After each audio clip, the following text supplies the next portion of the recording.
សួស្តីបងប្អូនទាំងអស់គ្នាបាទនៅពេលនេះយើងនឹងរៀនតាមសៀវភៅ EPS Topic បាទសៀវភៅសម្រាប់បងប្អូនដែលនៅស្រុកខ្មែរហើយយើងរៀនចង់ប្រឡងឡើងមកធ្វើការនៅក្នុងប្រទេសកូរ៉េដូច្នេះសៀវភៅនេះគឺមាន2ក្បាលបាទគឺសៀវភៅ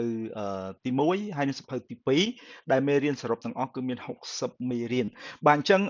នៅថ្ងៃនេះគឺយើងរៀនមេរៀនទី1តចំណងជើងគឺឆាគីសូកេបាទឆាគីសូកេដែលមានន័យថាការណែនាំខ្លួន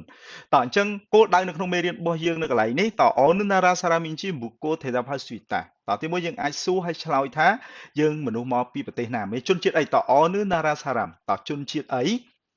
តើនៅទី2 Chigobi បួសិនជីបុគោទេតាផាស៊ុយតាបាទទី2គឺយើងអាចសួរហើយឆ្លើយថាតើយើងធ្វើការអីតអាជីពមុខរបររបស់យើងគឺអ្វីតអញ្ចឹងនៅកន្លែងនេះតាមពិតដូចសំណួរពាក្យទាំងអស់នោះដោយសារយើងទើបតែចាប់ដើមរៀនដំបូងប្រហែលជាអាចជាពាក្យពិបាកដែរប៉ុន្តែអានោះដូច្នេះខ្ញុំនឹងនិយាយទៅលឿនឲ្យបាទសំខាន់ខ្លឹមសារពាក្យជាមួយនឹងវេយ្យាករណ៍បាទនៅក្នុងមេរៀននីមួយៗពួកយើងត្រូវធ្វើម៉េចអឺរៀនឲ្យចាំហើយនឹងយកទៅប្រើប្រាស់សម្រាប់ការអនុវត្តប្រចាំថ្ងៃឲ្យបានតោះហើយវិជ្ជកររបស់យើងដែលយើងរៀននៅថ្ងៃនេះទី1មានពី Imnida ជាមួយនឹង Imnika ហើយនឹង Unnen បាទបរិយាស័ព្ទ Unnen តោះពាក្យគឺ Nara Irum បាទឈ្មោះប្រទេសអញ្ចឹងយើងធ្វើម៉េចទិញចាំពូឈ្មោះប្រទេសហ្នឹងតើមកជាកំយ៉ងបាទឈ្មោះមុខរបរមកយើងធ្វើការអីបាទអញ្ចឹងគឺការឈ្មោះការងារដែលយើងធ្វើហ្នឹងគេហៅថាជាកំយ៉ងតោះហើយនឹងBunhawa Chongbo នៅកន្លែងនេះគឺនិយាយអំពី Hanguk Ine Insayejol តក្រមសីលធម៌នៃការស្វាគមន៍គ្នារបស់ជនជាតិកូរ៉េតអញ្ចឹងឥឡូវនេះយើងនឹងមើលជាមួយនឹងគ្នាតអញ្ចឹងនៅក្នុងសភៅនេះគឺមេរៀននីមួយៗក្នុងមេរៀននីមួយឧទាហរណ៍ថាឥឡូវនៅក្នុងមេរៀនទី1នេះគឺគេបែងចែកទី1ផ្នែកទី1មានពាក្យមានវេយ្យាករណ៍សន្តានា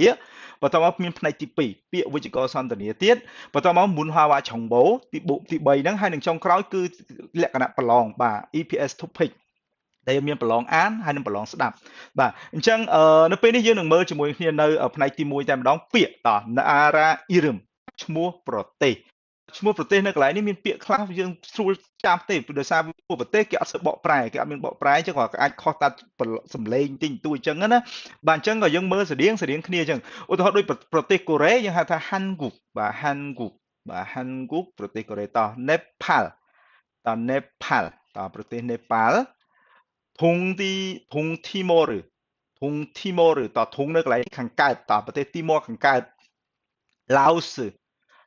សបាទប្រទេសឡាវម៉ុងហ្គោលបាទប្រទេសម៉ុងហ្គោលម៉ុងហ្គលីតបន្តមីយ៉ាន់ម៉ាបាទប្រទេសមីយ៉ាន់ម៉ាតើយើងមើលទង់ជាតិហ្នឹងឲ្យស្គាល់តិចទៀតសំណួរគេឲ្យយើងមើលទង់ជាតិហើយយើងគូសផ្គងប្រទេសហ្មងតើមកផាំងឡាដេស៊ីបាទផាំងឡាដេស៊ីប្រទេសបង់ក្លាដេសវៀតណាមបាទវៀតណាមស្រីលង្កាតស្រីលង្កានៅកន្លែងស្រីលង្កាតអ៊ូស្បេគីស្ថានបាទប្រទេសអ៊ូស្បេគីស្ថានឥណ្ឌូនេស៊ីតឥណ្ឌូនេស៊ីនេះគឺប្រទេសឥណ្ឌូនេស៊ីបាទឥណ្ឌូនេស៊ីជុងគុកបាទប្រទេសចិនកម្ពុជាតោះមកដល់ប្រទេសរបស់យើងហើយបាទក្នុងសភៅនេះមានទង់ជាតិខ្មែរយើងដែរបាទកម្ពុជាតើយើងចាំពាក្យប្រទេសខ្មែរជាភាសាកូរ៉េយើងអានថា Cambodia មិន Cambodia ណា Cambodia បាទដោយសារខ្ញុំឃើញមានសិស្សច្រើនបាទដែលធ្លាប់រៀនមួយខ្ញុំកន្លងមកច្រើនអាន Cam មិន Cam ទេគឺ Cam បាទ Cambodia តបន្តមក Kyrgyzstan បាទ Kyrgyzstan ប្រទេស Kyrgyzstan នឹងឯងតបន្តមក Tajikistan បាទ Tajikistan Teguk បាទ Teguk ប្រទេសថៃប៉ាគីស្ថានបាទប្រទេសប៉ាគីស្ថានហើយនិងហ្វីលីពីនបាទប្រទេសហ្វីលីពីនតើក្រៅពីឈ្មោះប្រទេសហ្នឹងពួកយើងត្រូវចេះពាក្យមួយចំនួនទៀតនៅពេលដែលយើងចង់ប្រើសម្រាប់ការសួរនាំពីសញ្ជាតិពីអីហ្នឹងទី1គឺ honor បាទ honor មួយណាបាទមួយណាបាទ honor nara ប្រទេសមួយណាយល់ទេតើមកសារ៉ាំតើសារ៉ាំនៅកន្លែងបកប្រែថាមនុស្សតើប៉ុន្តែពេលណាគេប្រើឈ្មោះប្រទេសជាមួយនឹងមនុស្សឧទាហរណ៍ថាឥឡូវកម្ពុជាខ្មែរបន្ទាប់មកទៀតសារ៉ាំមនុស្សខ្មែរពេលណាពីរនឹងបូកបញ្ចូលគ្នាគេហៅថាជនជាតិបាទអញ្ចឹងឧមាកម្ពុជាសារ៉ាំមានន័យថាជនជាតិខ្មែរតហ្វីលីពីនសារ៉ាំជនជាតិហ្វីលីពីនតអញ្ចឹងពេលណាគេសួរអនៅតារាសារ៉ាំតើមានន័យថាម៉េចដែរតើអ្នកជនជាតិអីយល់ទេតើអ្នកជនជាតិអីតបន្តមកអ៊ីរឹមឈ្មោះអ៊ីរឹមភុកចកបាទសញ្ជាតិហើយនឹងនូគូបាទនូគូនៅកន្លែងនេះអ្នកណាបាទអ្នកណាតោះអញ្ចឹងឥឡូវយើងនឹងសាកល្បងធ្វើលំហាត់ជាមួយនឹងគ្នាមួយតើខ្វាំងគេអ៊ីនឹងកគីរីយ៉នគយលហាសេអូបាទយ៉នគយលហាដានៅកន្លែងនេះគូផ្គងភ្ជាប់បាទសូមភ្ជាប់នៅអ្វីដែលពាក់ព័ន្ធគ្នាតើខ្វាំងគេអ៊ីនឹងកតបាទអ្វីដែល តខ្វាន់គេទំនាក់ទំនងបាទអ្វីដែលមានទំនាក់ទំនងគ្នាតឥឡូវយើងមើលទង់ជាតិនេះយើងត្រូវស្គាល់ថាទង់ជាតិនឹងប្រទេសណារបស់ប្រទេសណាបើយើងអាចរកចម្លើយឃើញតទី1អនណារ៉ាគូគីអេតទី1យើងដឹងទាំងអស់គ្នាណាកម្ពុជាបាទកម្ពុជាត2번째는ឥណ្ឌូនេស៊ីត3번째តប្រទេសគេដែរនេះមានផ្កាយបាទមីយ៉ាន់ម៉ាបាទមីយ៉ាន់ម៉ាតប្រទេសនេះនេប៉ាល់បាទនេប៉ាល់ហើយនឹងចុងក្រោយមានផ្កាយដែរបាទគឺវៀតណាមបាទនេះគឺយើងគូសគងរបៀបហ្នឹងដែរតអញ្ចឹងពាក្យរបស់យើងគឺប៉ុណ្ណឹងពាក្យតមួយឈ្មោះប្រទេសខ្ញុំសង្ឃឹមថាពួកយើងនឹងចេះពាក្យនឹងទាំងអស់គ្នាបាទតនៅពេលនេះយើងនឹងមើលវិជ្ជករបាទយើងមើលវិជ្ជករនៅខាងក្រោមនេះគេបញ្យល់ឲ្យយើងមកច្រើនណាស់មកយើងពិបាកយល់មិនគង់ខ្វល់អាហ្នឹងខ្ញុំបញ្យល់ឲ្យស្រួលយល់វិញតអ៊ីមនីដាអ៊ីមនីកានៅកន្លែងនេះគឺយើងប្រើជាមួយនឹងនាមពាក្យថានាមឧទាហរណ៍ថាយើងដូចកម្ពុជាសារ៉ាំជនជាតិខ្មែរយល់ទេកម្ពុជាសារ៉ាំគឺនាមមកថាហាក់សែងសឹកនាមយល់ទេឬមួយក៏មកថាហាន់គូកភាសាកូរ៉េគឺនាមតនាមទាំងអស់នេះអញ្ចឹងនាមរួចហើយគេប្រើអ៊ីមនីដាអ៊ីមនីកាហ្នឹងហើយតអ៊ីមនីដាគឺជាចម្លើយបន្ទាប់មកអ៊ីមនីកាគឺជាសំណួរបាទអញ្ចឹងពេលណាយើងបកប្រែខ្មែរយើងធ្វើម៉េចអ៊ីមនីដាធ្វើម៉េចឲ្យគេស្ដាប់ទៅថាជាចម្លើយអ៊ីមនីកាគឺសំណួរបាទសំណួរតអញ្ចឹងអ៊ីមនីដាហើយនិងអ៊ីមនីកានៅកន្លែងនេះយើងអាចប្រើបានច្រើនករណីតទី1ពេលណាយើងប្រើជាមួយនឹងឈ្មោះឧទាហរណ៍ថា Yusuf ឬមួយក៏ម៉ាងវ៉ាងមីនតពេលណាយើងប្រើឈ្មោះរួចយើងដាក់អ៊ីមនីដាមានន័យថាបកប្រែថាខ្ញុំឈ្មោះឬមួយក៏គាត់ឈ្មោះក៏បានដែរត Yusuf Imnida បាទគាត់ខ្ញុំឈ្មោះ Yusuf តវ៉ាងមីន Imnida បាទខ្ញុំឈ្មោះវ៉ាងមីនតអញ្ចឹងពេលណាយើងប្រើជាមួយនឹងឈ្មោះពាក្យ Imnida នៅកន្លែងបកប្រែថាខ្ញុំឈ្មោះតប៉ុន្តែនៅពេលដូចកន្លែងលេខ2នេះពេលណាយើងប្រើជាមួយនឹង Nara Saram បាទជនជាតិវិញប្រើមួយគុកចុកវិញមានថាខ្ញុំជនជាតិតអញ្ចឹងនៅកន្លែងតែអនឺណារ៉ាសារ៉ាមីមីកាមានន័យថាម៉េចដែរតើអ្នកជាជនជាតិអីបាទជាជនជាតិអីតើជនឡាវស៊ឺសារ៉ាមីមីដាបាទខ្ញុំគឺជនជាតិឡាវបាទតើអញ្ចឹងតើពុតពាក្យអ៊ីមនីដានៅកន្លែងនេះមានន័យថាគឺជាយើងបកប្រែថាគឺឬមួយក៏គឺជានឹងន័យចំរបស់វាបាទដែលមកពីកិរិយាសព្ទដើមរបស់វាគឺអ៊ីដាបាទអញ្ចឹងនៅកន្លែងនេះពាក្យដែលនាមដែលនៅពីមុខវានឹងបញ្ចប់ដោយស្រៈក៏ដោយបញ្ចប់ដោយព្យញ្ជនៈក៏ដោយគឺយើងប្រើអ៊ីមនីដាទាំងអស់យើងមើលដូចនៅកន្លែងនេះឃើញស៊ឺភឺអ៊ីមនីដាវ៉ាងមីនអ៊ីមនីដាតើឥឡូវសាក់និយាយឈ្មោះយើងវិញមកថាខ្ញុំវ៉ាណុចយ៉ាងម៉េចវ៉ាណុចអ៊ីមនីដាយើងយកប្រពន្ធឧទាហរណ៍មានអ្នកណាឈ្មោះមកសុកអ៊ីមនីដាមកបុប្ផាអ៊ីមនីដាជារបៀបអញ្ចឹងយល់ទេអញ្ចឹងយើងអាចនិយាយហ្នឹងដើម្បីណែនាំអំពីខ្លួនយើងបានតើឥឡូវយើងមើលនៅកន្លែងនេះគេឲ្យយើងសាក់លបងសរសេរតើអញ្ចឹងពួកយើងអ្នកដែលមានសភៅបាទយើងអាចសាក់លបងសរសេរនៅលើនឹងហើយយើងរៀនឆ្លើយហើយយើងរៀនណែនាំខ្លួនគេឲ្យយើងធ្វើមិនដែរភូគីវ៉ាខាឈីស៊ឺកូបាទសូមសរសេរដូចឧទាហរណ៍បន្ទាប់មកឆាគីសូកែហេបូសេបាទបន្ទាប់មកទៀតឲ្យយើងណែនាំខ្លួនអញ្ចឹងយើងសរសេរដូចនៅខាងនេះខាងក្រោមនេះគឺកន្លែងណែនាំខ្លួនហើយតើមកដូចគាត់អ៊ីរឹមអាគួងហ្វុកចុកធុងធីម៉ូរឺតើអញ្ចឹងគាត់ណែនាំខ្លួនហ្នឹងអាញ៉ងហាសេអូអាគួងអ៊ីមីដាធុងធីម៉ូរឺសារ៉ាមីមីដាតើអញ្ចឹងនៅខាងនេះពួកយើងសាក់លបងសរសេរបាទយើងរៀនសរសេរ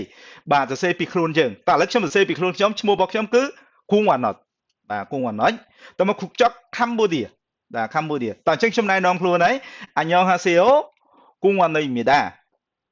កម្ពុជាសារ៉ាំអ៊ីមីដាតើចំពោះយើងអាចសាក់លបងធ្វើរបៀបហ្នឹងហើយយើងអាចរៀននៅក្នុងការនិយាយណែនាំខ្លួនបានដែរ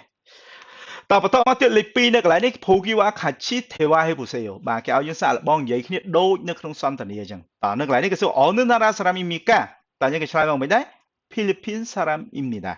តើឥឡូវយករបងហាំបងទេតាវីបូសេយោចាំខ្ញុំទុកពេលឲ្យបន្តិចហើយពួកយើងរៀនឆ្លើយជាមួយនឹងគ្នាតើទី1ឆាប់ប៉ុនចេះអនឺណារ៉ាសារ៉ាមីមីកាបាទ태국 사람입니다. 두 번째, 어느 나라 사람입니까? 오케이. 미얀마 사람입니다. 세 번째, 어느 나라 사람입니까? 맞아요. 캄보디아 사람입니다. 다른 정그라이 어느 나라 사람입니까?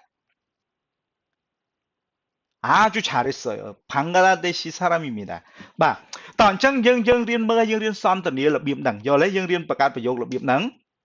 ណាតើឥឡូវនៅពេលនេះយើងនឹងមើលសន្ទនាជាក់ស្ដែងតែម្ដងបាទសន្ទនាជាក់ស្ដែងបាទយើងនឹងមើលជាមួយនឹងគ្នាតើអាគងជាមួយនឹងគាត់សន្ទនាគ្នាពីរនាក់ហើយតើឥឡូវនៅពេលនេះយើងស្ដាប់សន្ទនានេះជាមួយនឹងគ្នាសិន 자, 아콩과 이제 담아야 안녕하세요. 아콩입니다. 동티모르 사람입니다. 막 그냥 그 존재 동티모르 뭐 아콩. 다 마두가 잘 마두입니다. 좀 렵수어 그냥 뭐 마두. 어느 나라 사람입니까? 다 그래서 과 존재 ấy 팔 사람입니다. 네. តើអញ្ចឹងនៅកន្លែងនេះយើងមើលអត្ថន័យទាំងអស់ហ្នឹងរួចគេសួរសំណួរយើងពីរអញ្ចឹងយើងរៀនឆ្លើយតសំណួរទី1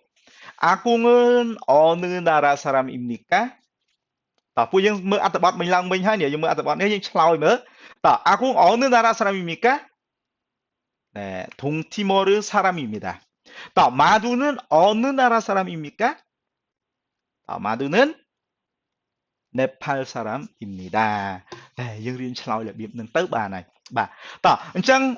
នៅកន្លែងនេះគេឲ្យយើងសាកល្បងបាទរៀននិយាយរបៀបដូចគ្នាអញ្ចឹងបាទ 제시 템표현을 활용하여 대화해 보세요. បាទគេឲ្យយើងប្រើនៅប្រយោគខាងក្រោមនឹងរួចហើយសាកសន្ទនាគ្នាតphương 베트남 사람 또 다란두 스리랑카 사람 또 누구입니까? តើអ្នកជាត 입니까 នៅកន្លែងជាមិនអញ្ចឹងអ្នកជា 누구 អ្នកណាតើអ្នកជាអ្នកណា 풍입니다. 나ឈ្មោះ 풍. 어느 나라 사람입니까? 베트남 사람입니다. 또ឥឡូវពួកយើងសាកឆ្លើយកន្លែងលេខ 2 ជាមួយគ្នាបន្តិចតលេខ 2 ត 누구입니까? 어느 나라 사람입니까? 네, 아주 잘했습니다. បាទតហើយនឹងចុងក្រោយនៅកន្លែងនេះគឺការបញ្ចេញសំឡេងតតែប៉ុន្តែកន្លែងនេះมันមានអីបាទ A O O បាទក៏ A គេប្រាប់យើងបើកមាត់ឲ្យធំ O មាត់រៀងតូចជាងនឹងបន្តិចចឹងទៅណាតអាហ្នឹងអត់អីទេបាទក៏យើងអាន A O O បាទ A O O បាទតនេះគឺផ្នែកទី1បាទនៅក្នុងមេរៀនទី1របស់យើងបាទសង្ឃឹមថាបងប្អូនទាំងអស់គ្នានឹងចាំនៅពាក្យទាំងអស់នេះបាទហើយនឹងជួបគ្នានៅវីដេអូបន្ទាប់បាទនៅផ្នែកទី2នៅក្នុងវីដេអូបន្ទាប់ទៀតអរគុណច្រើន